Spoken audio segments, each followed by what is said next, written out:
Le soleil écrasait les plaines du Texas sans relâche, faisant onduler l'air brûlant au-dessus de la terre poussiéreuse. Un groupe de prisonniers allemands épuisés descendit de l'arrière d'un camion de l'armée américaine, leurs bottes crissant sur le gravier sec. Ces hommes, capturés sur les champs de bataille d'Afrique du Nord et d'Europe, s'attendaient à des barbelés, des miradors et à des punitions sans fin. À la place, ils trouvèrent du bétail. Un contremaître de ranch, coiffé d'un large chapeau, s'avança vers eux, un lasso jeté nonchalamment sur une épaule. Il inclina son chapeau et, par l'intermédiaire d'un traducteur, leur adressa un message qui laissa les prisonniers stupéfaits. « Vous allez nous aider à travailler le ranch, réparer les clôtures, conduire le bétail, tout ce qu'il y a à faire. » Les Allemands échangèrent des regards d'incrédulité. C'étaient des hommes qui avaient combattu sous la croix gammée, qui avaient enduré les batailles du désert, les chars, les bombardements. Et maintenant, au Texas, leur nouveau champ de bataille était la prairie ouverte. Au lieu de mitrailleuses, on leur remit des gants de travail. Au lieu de sergents criant des ordres, ils furent guidés par des cow-boys au ton calme, qui jugeaient un homme non pas selon son idéologie, mais selon la manière dont il savait maîtriser un taureau. Un jeune prisonnier, à peine âgé de 20 ans, contempla l'horizon infini. La terre s'étendait à perte de vue, bien plus vaste que tout ce qu'il avait connu en Europe.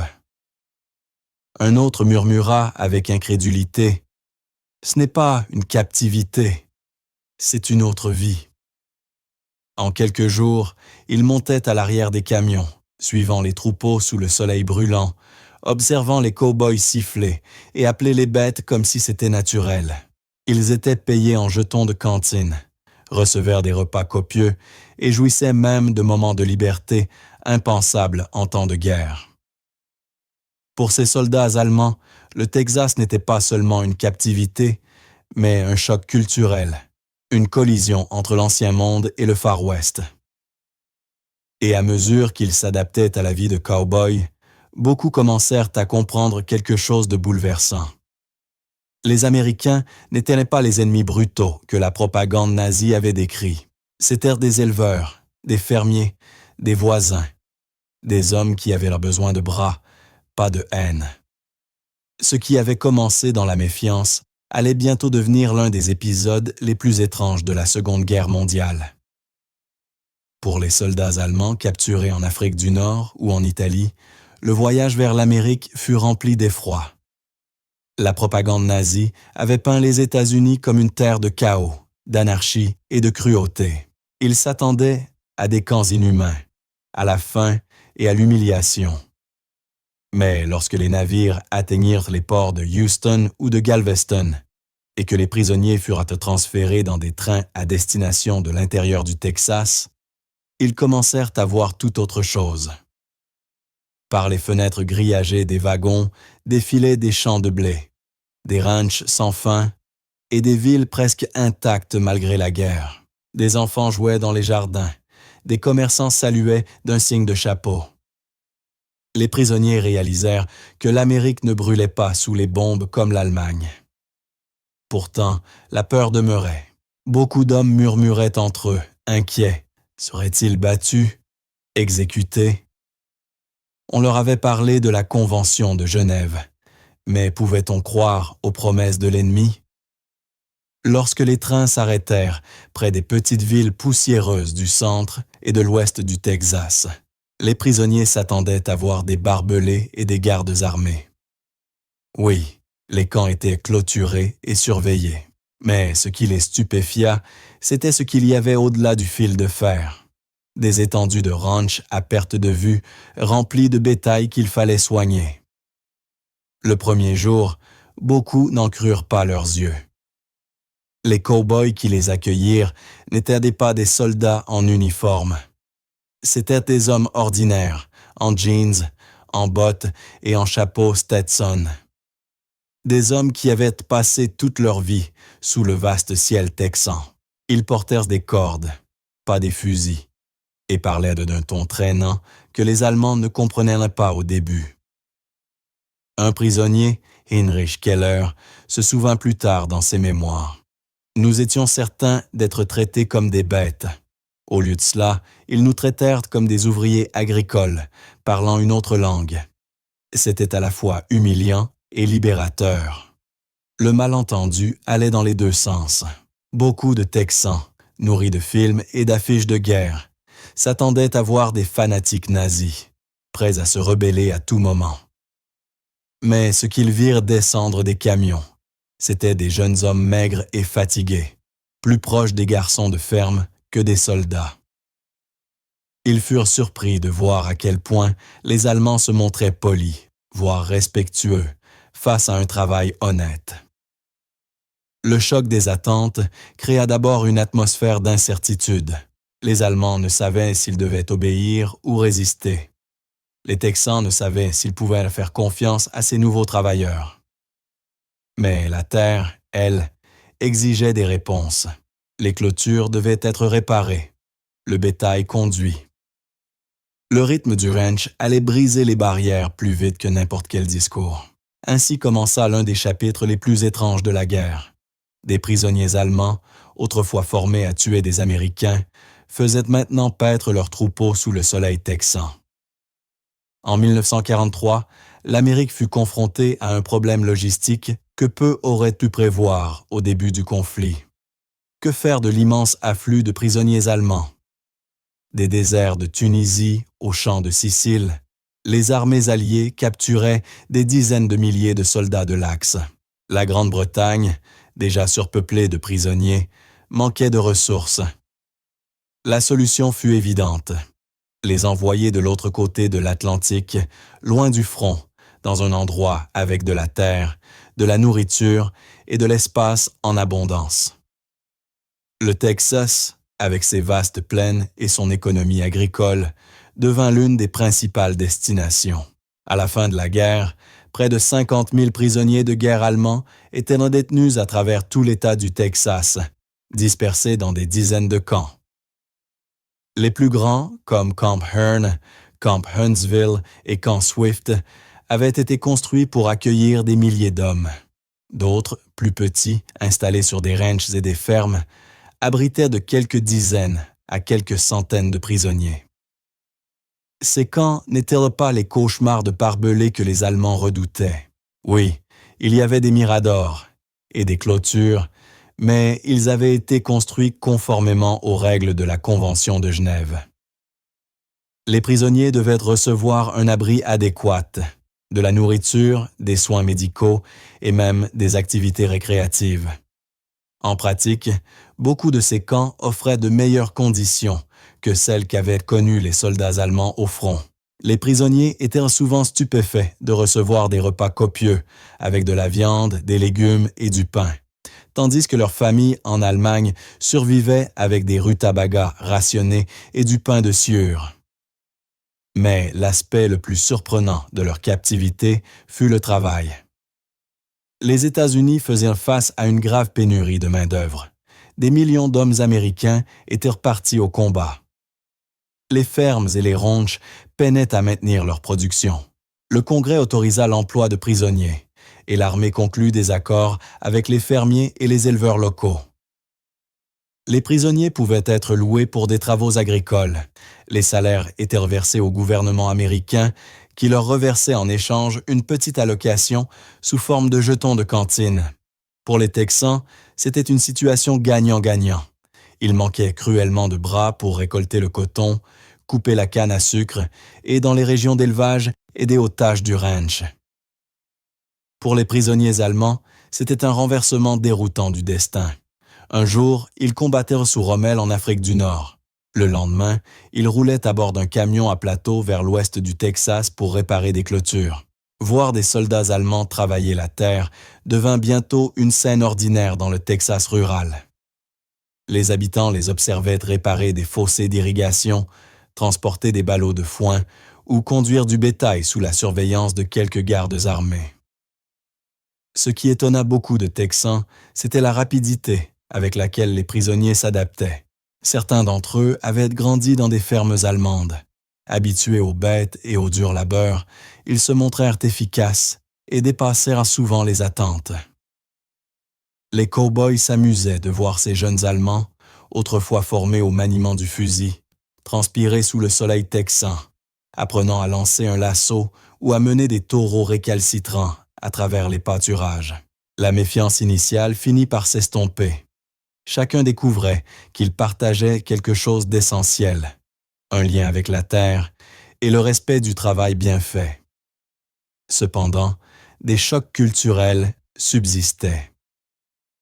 Les Allemands, disciplinés, suivaient des horaires rigides et des chaînes de commandement strictes. La vie de ranch, elle, était souple, pragmatique, guidée par les besoins du moment. Un cow-boy raconta plus tard en souriant « Ces Allemands alignaient leurs outils comme à l'armée. Ici, on attrape ce qui marche et on se met au travail. » L'histoire de ces camps met en lumière un paradoxe. Les États-Unis avaient transformé leurs ennemis en une force de travail inattendue, plutôt qu'en prisonniers dangereux. Les éleveurs texans les considéraient moins comme des nazis que comme de jeunes hommes robustes capables d'aider à maintenir le bétail et les récoltes. Pour les Allemands, la captivité au Texas fut leur première vision directe et non filtrée de l'Amérique. Ce n'était pas la terre du chaos et de la décadence que leurs dirigeants avaient décrite, mais un pays d'espace infini, de troupeaux sans fin et d'hommes ordinaires qui valorisèrent la sueur plus que les slogans. Le décor était planté pour des leçons qu'aucune propagande ne pourrait effacer. Les chiffres parlaient d'eux-mêmes, et les prisonniers ne pouvaient les ignorer. En Europe, on leur avait appris que l'Allemagne était le sommet de la discipline et de l'organisation, que le Reich possédait les ressources et la volonté de vaincre n'importe quel ennemi. Mais le Texas les força à affronter une autre forme d'arithmétique, celle qui se mesurait non en chars ou en fusils, mais en troupeaux, en hectares de terre cultivées et en l'échelle démesurée de l'abondance américaine. Commençons par la pénurie de main-d'œuvre. En 1944, plus de 12 millions d'Américains servaient sous les drapeaux. Les ranchs texans, déjà immenses et exigeants, étaient privés de bras. Les prisonniers allemands comblèrent ces manques.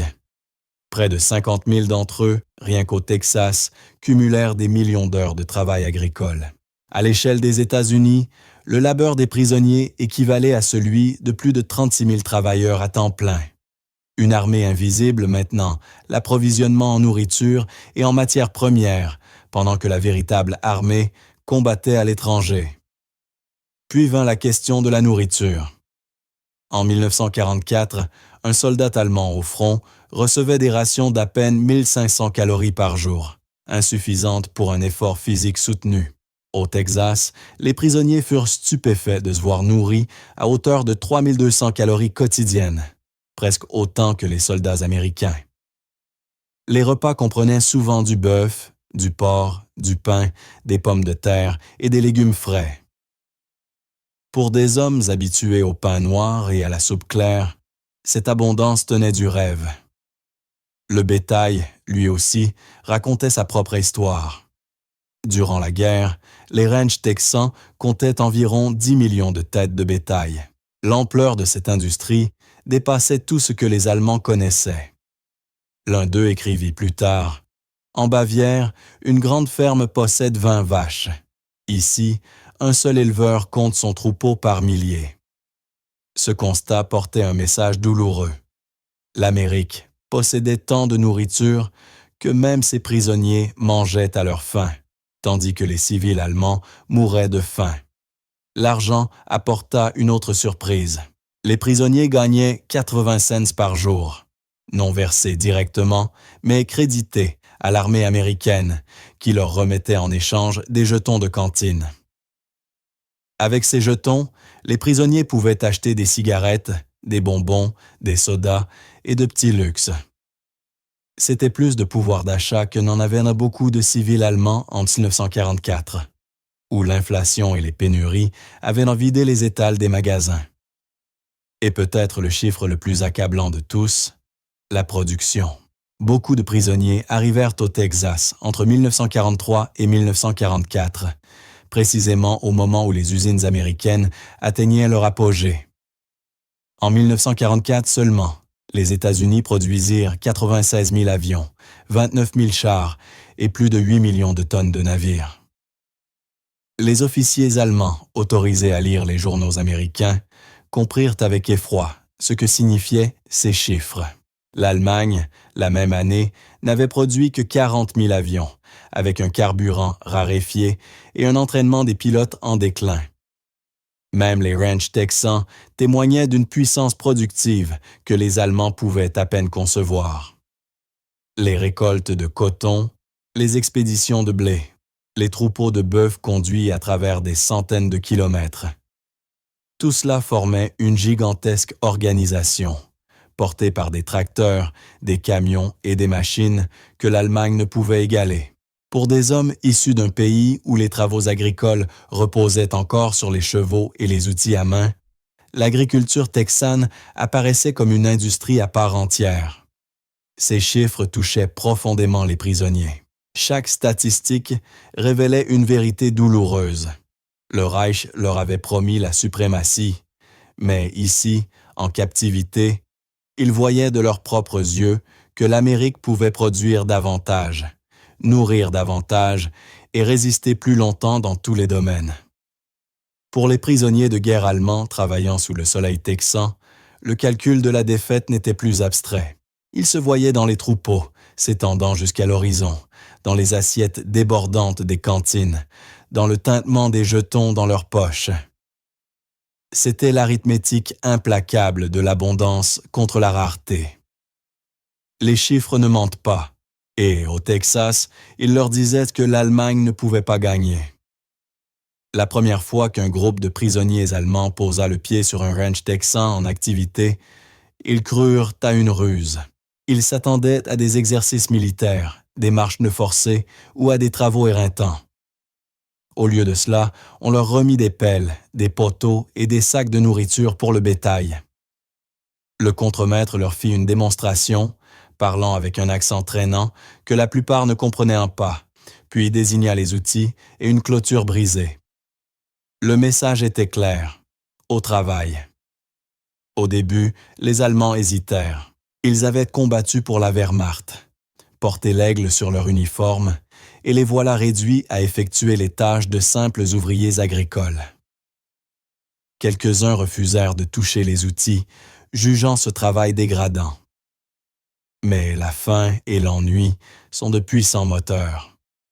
En quelques heures, la plupart avaient pris des marteaux et du fil de fer, suivant l'exemple des cow-boys. Il ne fallut pas longtemps pour que l'incrédulité laisse place à un respect contraint. La vie du ranch était d'une rudesse extrême. Le soleil texan était impitoyable, brûlant la peau de ces hommes habitués au ciel plus doux d'Europe. Les distances étaient immenses. Un court trajet pour vérifier un troupeau pouvait durer des heures sur des terres accidentées. Et le bétail n'avait rien à voir avec les paisibles vaches bavaroises. Les longhorns du Texas étaient têtus, massifs et parfois dangereux, exigeant adresse et courage pour les contrôler.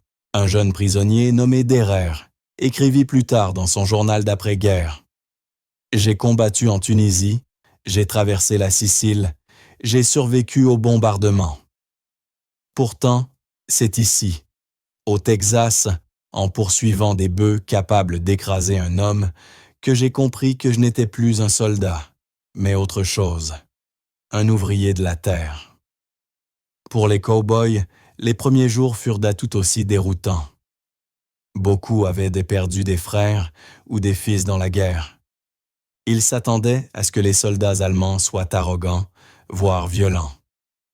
Au lieu de cela, ils virent de jeunes hommes maigres, souvent à peine âgés de 20 ans, suant sous la chaleur, maladroits avec le fil barbelé ou peinant à soulever les lourds ballots de foin.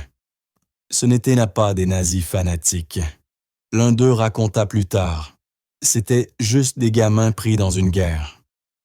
Ici, le travail nous rendait tous pareils. » Les prisonniers découvrirent rapidement que leurs gardiens les traitaient avec une humanité surprenante. S'ils travaillaient dur, ils étaient récompensés par de bons repas. On leur accordait des pauses pour boire, de l'ombre aux heures les plus chaudes, et parfois même un éclat de rire partagé avec les ouvriers du ranch. Les cow-boys plaisantaient en disant que les Allemands étaient de la main-d'œuvre gratuite avec un accent, mais certains reconnaissaient en privé que ces hommes leur rappelaient eux-mêmes. À la fin de leur première semaine, les prisonniers avaient appris les bases du métier: réparer les clôtures avec des fils et des poteaux, mener un troupeau à travers un pâturage, transporter des sacs de nourriture sans tout renverser. Leurs corps souffrirent d'une fatigue nouvelle, différente de celle du champ de bataille. Mais ils commencèrent aussi à ressentir quelque chose d'étrange. Ces Américains ne les haïssaient pas. Ils n'étaient pas traités comme des ennemis mortels, mais comme des hommes capables d'apporter leur part de labeur. Le premier test sur le terrain eut lieu lors d'une transhumance. Les Allemands furent chargés dans des camions et amenés sur une vaste plaine où des centaines de têtes de bétail devaient être regroupées pour le marquage. Ce fut le chaos d'abord. Les bêtes s'enfuirent dans toutes les directions. La poussière emplissait l'air, et les prisonniers trébuchaient en essayant de suivre les ordres criés en anglais. Les cow-boys, à cheval, galopaient à travers la poussière, maniant le lasso avec une aisance stupéfiante. Pour les prisonniers, le spectacle semblait tout droit sorti d'un film du Far West. Mais à la fin de la journée, ils avaient participé. Leurs mains étaient à couvert d'ampoules, leurs uniformes trempés de sueur, mais ils avaient aidé à pousser un troupeau dans son enclos.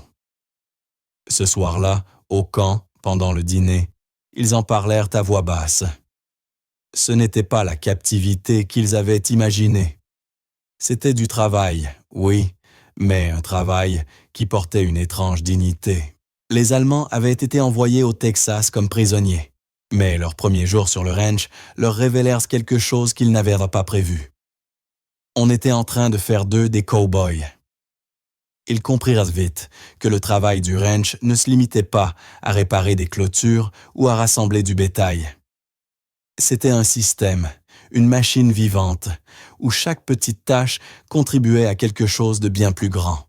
Ils avaient été formés comme soldats, à penser en termes d'ordre et d'obéissance. Mais le ranch texan leur enseigna une autre forme de logique, la mathématique de la survie. Prenons les clôtures. Un poteau cassé pouvait sembler insignifiant, mais sur un ranch, cela signifiait du bétail égaré, des troupeaux dispersés et des journées entières de travail perdu. Réparer une seule clôture, c'était éviter des heures de poursuite à travers des kilomètres de terrain. Pour des hommes qui avaient vu des chars tomber en panne à cause d'une pièce manquante ou des lignes d'approvisionnement s'effondrer à cause d'un seul goulot d'étranglement, la leçon était claire. L'efficacité était tout. Nourrir les troupeaux leur révéla une autre vérité. Quelques sacs de grains renversés au mauvais moment pouvaient provoquer une ruée, blesser des bêtes et des hommes. Mais bien fait, à l'aube, en portions mesurées, cela permettait de garder tout le troupeau calme, gras et prêt pour le marché. C'était un rythme, non pas celui imposé par les ordres militaires, mais celui dicté par la nature. Et puis, il y avait l'eau. Les étés texans étaient impitoyables. Les rivières s'asséchaient, les étangs devenaient de la boue craquelée. Les prisonniers apprirent vite que transporter de l'eau n'était pas une corvée. C'était une question de vie ou de mort. Une erreur de calcul signifiait des bêtes mortes, donc des pertes financières, donc l'échec du ranch. Ils commencèrent à comprendre que la prospérité américaine ne reposait pas seulement sur les usines et les machines, mais sur la capacité à gérer les ressources à grande échelle. Pour les officiers allemands, ces leçons étaient humiliantes par leur évidence. On leur avait enseigné que la discipline, la volonté et la supériorité tactique de l'Allemagne leur assureraient la victoire. Pourtant, les voilà en train de réparer des clôtures aux côtés de cow-boys américains qui comprenaient instinctivement la logistique nécessaire pour maintenir des milliers de bêtes en vie. Le contraste était écrasant. La logique de l'effondrement les poursuivait jusqu'au camp, la nuit venue. Un seul garde, armé d'un fusil, suffisait à surveiller des dizaines de prisonniers, car il savait que s'évader était inutile. Les distances étaient trop vastes, la terre trop vide. Un homme pouvait marcher des jours entiers sans trouver autre chose que de la poussière, du bétail et un horizon infini. Beaucoup faisaient le calcul dans leur tête. Même si je fuis, où irai-je? Comment survivrai-je? Le ranch était devenu une prison sans murs. Mais la prise de conscience la plus dévastatrice était là, sous leurs yeux. Si l'Amérique pouvait se permettre d'utiliser des milliers de soldats ennemis pour réparer des clôtures, mener des troupeaux et récolter des champs, que cela disait-il de sa puissance humaine? Les prisonniers savaient que chez eux, en Allemagne, les civils étaient forcés de travailler dans les usines d'armement, que des vieillards et des adolescents étaient enrôlés de force. Au Texas, l'Amérique était si riche qu'elle pouvait nourrir ses prisonniers de steak pendant que ses cow-boys, trop vieux ou trop jeunes pour le front, faisaient tourner l'économie du pays. Ces chiffres les hantaient. Des dizaines de milliers de bêtes, des millions d'hectares de terre. Une production alimentaire à une échelle qu'ils n'auraient jamais imaginée. Ce n'était pas seulement du ranching. C'était la découverte de l'arme secrète de l'Amérique. L'abondance multipliée par l'efficacité. Comme l'avoua plus tard un lieutenant allemand après la guerre, nous pensions que l'Amérique était molle, qu'elle ne tiendrait pas longtemps. Mais quand j'ai vu comment leur terre produisait, comment même les prisonniers étaient rendus utiles, j'ai compris la vérité. Nous ne combattions pas seulement une armée, mais un système tout entier de richesse et de puissance. Nous ne pouvions pas rivaliser. L'effondrement n'était pas seulement militaire, il était psychologique.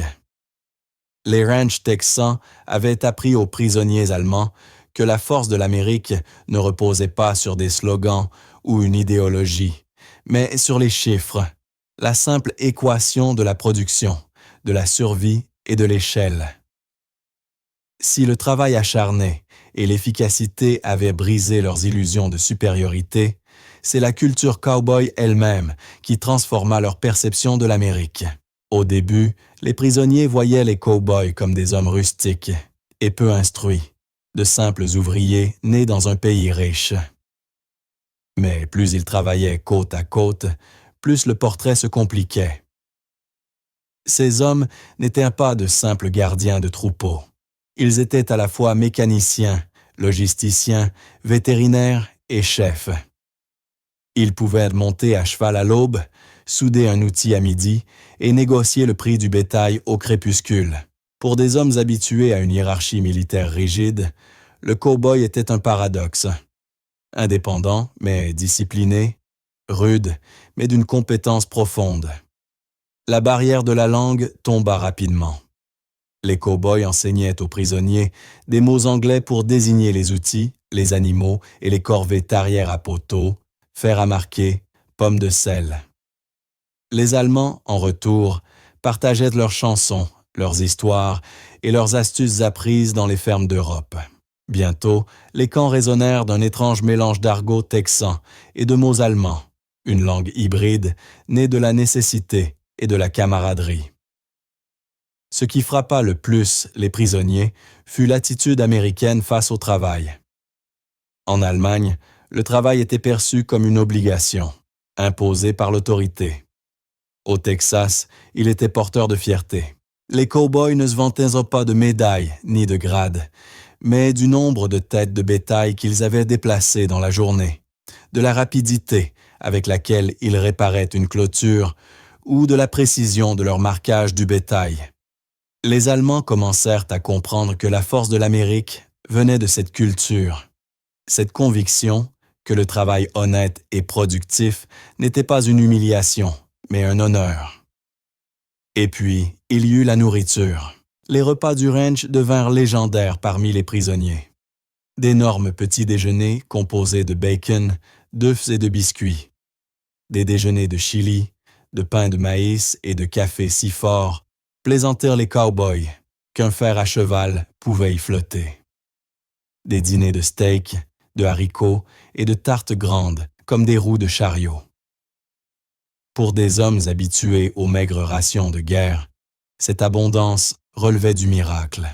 Mais plus étonnante encore était la générosité désinvolte de leurs hôtes. Les cow-boys partagèrent souvent leurs repas avec les prisonniers, les traitant moins comme des ennemis que comme des compagnons de travail. Autour des feux de camp, les conversations s'étiraient jusque tard dans la nuit. Les cow-boys demandaient comment était la vie en Allemagne, parlèrent des familles laissées derrière, de ce que les Allemands ordinaires pensaient d'Hitler. Les prisonniers, à leur tour, posèrent des questions. Pourquoi l'Amérique se battait-elle? Pourquoi était-elle entrée dans la guerre, si loin de l'Europe? Les réponses n'étaient presque jamais politiques. Les cow-boys parlèrent de Pearl Harbor, des amis et des frères partis au combat, et d'une conviction. La tyrannie, où qu'elle apparaisse, est une menace pour la liberté partout. Ces discussions plantèrent les premières graines du doute. Les prisonniers avaient été nourris d'une propagande présentant les Américains comme décadents, faibles et cupides. Pourtant, ils découvraient ici des hommes simples, travailleurs acharnés et capables de traiter même leurs ennemis avec une forme rude mais sincère d'équité. Certains prisonniers commencèrent même à se demander s'ils n'avaient pas combattu pour une vision erronée de l'avenir. Les leçons culturelles dépassaient la politique. Les Allemands furent fascinés par l'ingéniosité des cow-boys. Une botte trouée au talon était raccommodée avec un morceau de cuir et quelques clous et tenait encore une saison. Un lasso usé était réparé, tressé, renforcé, presque aussi solide qu'un neuf. Rien n'était gaspillé, mais rien n'était sacré non plus. Les outils n'étaient pas vénérés. Ils étaient faits pour servir.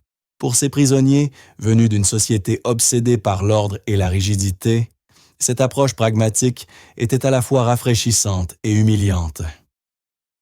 Et puis, il y avait la liberté. Les cow-boys l'incarnaient dans chacun de leurs gestes.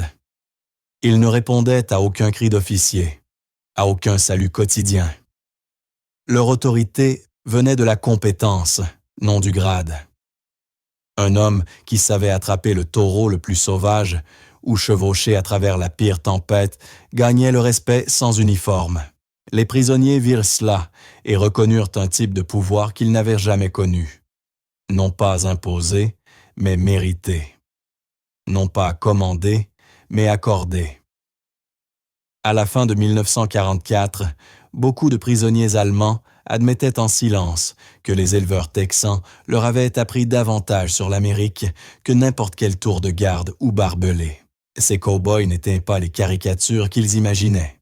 Ils étaient le visage humain d'une nation qui unissait liberté et discipline, abondance et travail acharné. Pour des hommes qui s'étaient crus héritiers des plus grandes traditions d'Europe, cette révélation blessa plus profondément que n'importe quelle défaite militaire. L'Amérique, comprirent-ils, n'avait pas seulement construit une armée, mais un mode de vie que même ses prisonniers ne pouvaient s'empêcher d'admirer. Vers la fin de 1944, le scepticisme initial qui avait marqué l'arrivée des prisonniers allemands au Texas céda la place à quelque chose de bien plus complexe, le respect. Ce qui avait commencé par la curiosité et une tolérance prudente se transforma lentement en relation de travail, en amitié, et parfois en une forme d'admiration mutuelle entre prisonniers, gardes et cow-boys. Au départ, les barrières semblaient infranchissables. Les Allemands redoutaient la brutalité américaine. Ils avaient entendu les histoires terrifiantes de la propagande nazie, les camps américains affamant ou torturant les prisonniers pour en faire des outils de propagande. La réalité était tout autre. Au lieu de fouet et de famine, ils trouvèrent des cigarettes et des corvées. Au lieu de cruauté, ils découvrirent une discipline mêlée à une surprenante humanité. Les gardes jouèrent un rôle essentiel dans cette atmosphère. Beaucoup étaient de jeunes Américains, à peine plus âgés que les prisonniers eux-mêmes, souvent originaires de milieux ruraux similaires. Ils parlaient un peu l'allemand et les prisonniers peu l'anglais. Mais la nécessité créa un langage commun, un geste, un sifflement, un mot par-ci, par-là. Peu à peu, une confiance fragile s'installa. Un prisonnier allemand, ancien mécanicien de Hambourg, se souvint plus tard. Le garde qui nous surveillait avait mon âge. Il m'a montré comment utiliser une nouvelle clé. Nous avons ri quand je l'ai mal tenue. À ce moment-là, j'ai oublié que j'étais prisonnier. Pour beaucoup, ces échanges érodèrent peu à peu l'image en noir et blanc des Américains comme ennemis sans visage. Les cow-boys, encore plus que les gardes, accélérèrent ce changement. Contrairement aux soldats soumis à un protocole strict, les éleveurs traitèrent les prisonniers d'abord comme des travailleurs, ensuite comme des captifs. Ils avaient besoin de bras solides et d'esprits vifs pour affronter les tâches infinies du ranch. Tant que les Allemands faisaient leur travail, ils étaient considérés comme faisant partie de l'équipe. Les prisonniers, dont beaucoup venaient de villages agricoles en Allemagne, n'étaient pas étrangers à la vie rurale. Réparer des clôtures, nourrir les animaux, transporter les provisions. Tout cela leur était familier. Mais la culture cow-boy enveloppait ces tâches d'un certain mystère qui les fascinait. Seller un cheval, chevaucher à travers des plaines sans fin, rassembler du bétail sous un soleil de plomb. Autant d'expériences bien loin des champs ordonnés de Bavière ou des banlieues industrielles de la Ruhr. Au fil du temps, les cow-boys commencèrent à respecter les Allemands pour leur ardeur au travail. Et les Allemands respectèrent les cow-boys pour leur endurance. Un rancher texan écrivit dans son journal « Ces garçons travaillent dur. Ils se plaignent parfois, mais ils ne renoncent jamais. Ils me rappellent nous-mêmes. » Un prisonnier allemand résuma ainsi « Ils nous traitèrent comme des hommes, pas comme des esclaves. » Cela nous avait plus bouleversés que la nourriture elle-même. Il y eut de petits gestes de bonté qui comblèrent peu à peu le fossé entre ennemis. Un cow-boy glissait discrètement une part de tarte supplémentaire à un prisonnier nostalgique de son foyer. Un Allemand sculptait des jouets en bois pour les enfants d'un rancher. Les gardes détournaient parfois le regard lorsque les prisonniers étaient autorisés à monter à cheval après le travail. Un privilège impensable dans des camps plus stricts. Pourtant, ces relations ne reposaient à toi pas sur la sentimentalité. Elles se forgeaient dans le labeur, la sueur des longues journées et le silence partagé autour des feux de camp le soir. Ce travail avait une valeur symbolique. Pour les prisonniers, il rappelait que la dignité pouvait subsister même en captivité. Pour les Américains, c'était la preuve que leur mode de vie, fondé sur la liberté, le travail et l'abondance, était assez fort pour absorber même ses ennemis sans crainte. Certains prisonniers commencèrent à écrire à leur famille, mêlant incrédulité et admiration. Ils décrivaient la taille des troupeaux, l'abondance de nourriture, la force des chevaux et la justice de leurs contremaîtres. Ces lettres étaient censurées, mais assez de détails passèrent pour stupéfier leurs proches en Allemagne. L'un écrivit simplement « Ici, même les prisonniers vivent de mieux que les hommes libres chez nous. » Les liens tissés au Texas ne s'éteignirent pas avec la guerre. Lors du rapatriement, certains Allemands restèrent en contact avec les éleveurs auprès desquels ils avaient travaillé. Quelques-uns revinrent des années plus tard comme immigrants, désireux de recommencer leur vie dans cette terre qui les avait autrefois tenus captifs.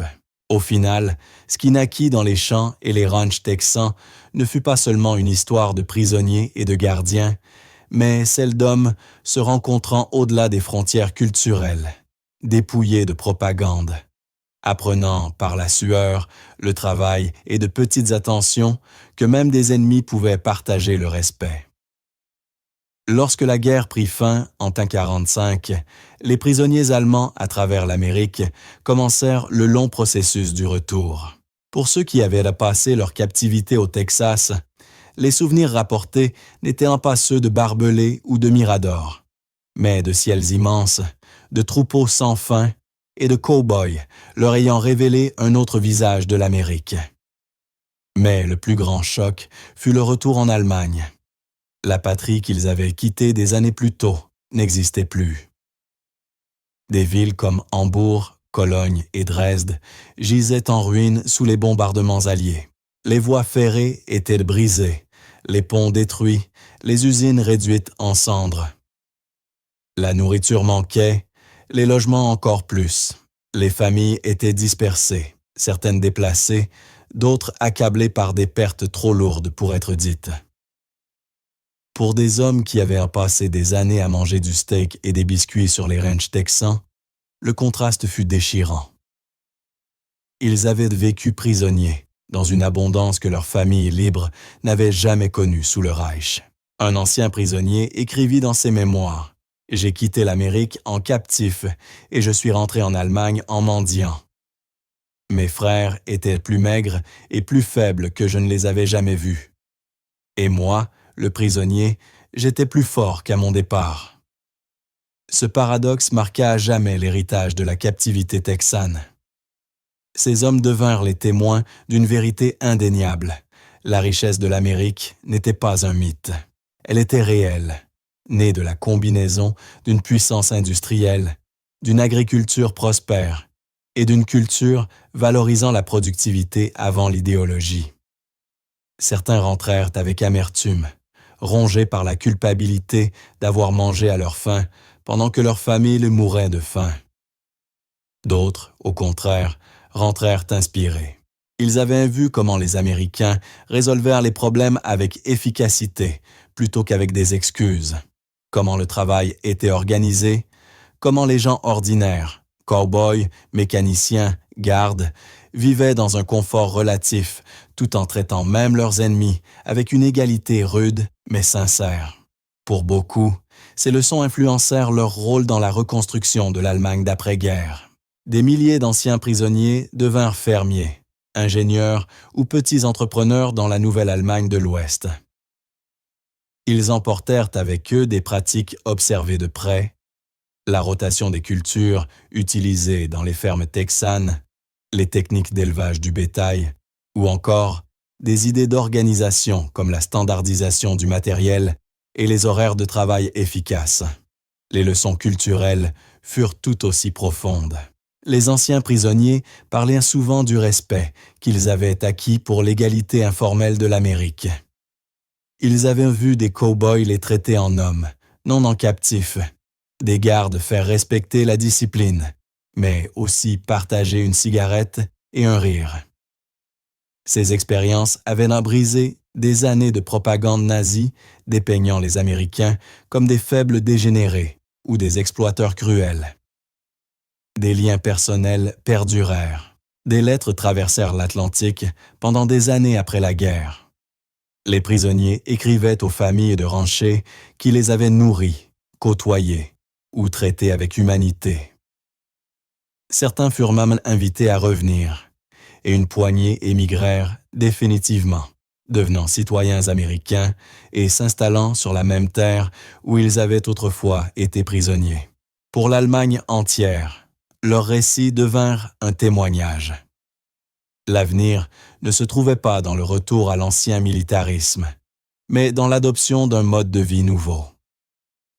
Si l'abondance américaine pouvait être imitée, non pas dans les hamburgers et le Coca-Cola, mais dans les principes d'efficacité, d'innovation et d'équité, alors l'Allemagne pouvait renaître, non comme destructrice, mais comme bâtisseuse. Dans les années suivantes, le miracle économique de l'Allemagne de l'Ouest émerveilla le monde. Si de nombreux facteurs y contribuèrent, l'influence des anciens prisonniers, ayant vu de leurs yeux ce qu'était l'abondance industrielle et agricole américaine, ne peut être ignorée. Les leçons apprises sur les ranchs texans, dans la poussière des enclos à bétail et autour des feux de camp où les cow-boys racontèrent leurs histoires, aidèrent à semer les graines d'une transformation profonde. Lorsque ces hommes furent vieux, beaucoup ne repensèrent pas seulement à la guerre qu'ils avaient combattue, mais à la captivité qui avait transformé leur vie. Ce dont ils se souvenaient le plus, ce n'étaient non pas les batailles perdues, mais les rencontres humaines gagnées, les repas partagés, les clôtures réparées, les troupeaux conduits, les gestes de bonté échangés. Tel fut l'héritage de la captivité texane. Une génération d'Allemands, autrefois ennemis jurés de l'Amérique, rentraient chez eux avec du respect, de l'humilité et souvent même de l'admiration pour la nation qui les avait vaincus. Dans l'arithmétique de la guerre, c'était une victoire qu'aucune bombe ni aucune balle n'aurait pu offrir. L'histoire des prisonniers allemands au Texas est l'un des paradoxes les plus étonnants de la Seconde Guerre mondiale. Des hommes qui étaient entrés en captivité en s'attendant à la faim, à la maltraitance ou à l'humiliation, se retrouvèrent à manger des steaks, boire du café et monter à cheval sous le regard bienveillant de cow-boys américains. Ce qui avait commencé dans la peur et la méfiance s'acheva dans le respect, l'admiration et des leçons qui traversèrent l'océan. Les barbelés étaient toujours là, les miradors toujours dressés. Et pourtant, à l'intérieur de ces limites, quelque chose d'extraordinaire s'était produit, l'effondrement de la propagande. Ces hommes avaient été convaincus que l'Amérique était faible, décadente, incapable de sacrifice. Mais dans les ranchs texans, ils découvrirent que la force américaine ne venait pas d'une hiérarchie rigide ni d'une idéologie, mais de l'abondance, de l'adaptabilité et de la croyance que le travail, en soi, est une forme d'honneur. L'image du cow-boy, bottes poussiéreuses, lasso en main, troupeau s'étendant jusqu'à l'horizon, n'était pas qu'un symbole régional. Pour les prisonniers allemands, c'était une contradiction vivante à tout ce qu'on leur avait enseigné. Les cow-boys n'étaient ni des aristocrates, ni des soldats, ni des politiciens. Pourtant, ils imposaient le respect. Ils avaient le savoir-faire, la liberté et une confiance inébranlable, née de leur indépendance. Pour des hommes formés à saluer, à obéir aveuglément aux ordres et aux grades, cette découverte fut une révélation. La nourriture elle-même devint une arme silencieuse. Les biscuits, les haricots, le chili, les steaks et le café illustraient l'immensité de la capacité agricole américaine. Un prisonnier pouvait s'asseoir à une table de ranch et manger mieux que sa famille à Hambourg ou à Munich. Ce simple fait brisa l'illusion que la lutte allemande pouvait être soutenable. Si l'Amérique pouvait nourrir même ses captifs dans une telle abondance, comment l'Allemagne aurait-elle pu espérer tenir? Quand ces hommes rentrèrent chez eux, ils rapportèrent bien plus que des souvenirs de ranch. Ils emportèrent la preuve que la puissance américaine n'était pas seulement militaire. Elle était culturelle, agricole, industrielle et profondément humaine. Dans la reconstruction de l'Allemagne de l'Ouest, beaucoup appliquèrent ces leçons, l'efficacité, l'ingéniosité, la conviction que la prospérité naît du travail et non de la conquête. Tout cela résonnait avec ce qu'ils avaient observé derrière les barbelés texans. En fin de compte, les ranchs et les cow-boys accomplirent ce qu'aucune armée n'aurait pu faire. Ils transformèrent des ennemis en témoins. Ils brisèrent des mythes plus solides que l'acier et laissèrent un souvenir indélébile. Dans une guerre totale, la force ne se mesure pas seulement en armes, mais dans la capacité à transformer même la captivité en leçon d'abondance. Les prisonniers étaient devenus comme captifs. Ils repartirent comme témoins de la plus grande arme de l'Amérique. Un mode de vie qui transformait le travail en dignité, la rareté en abondance et les ennemis en admirateurs malgré eux.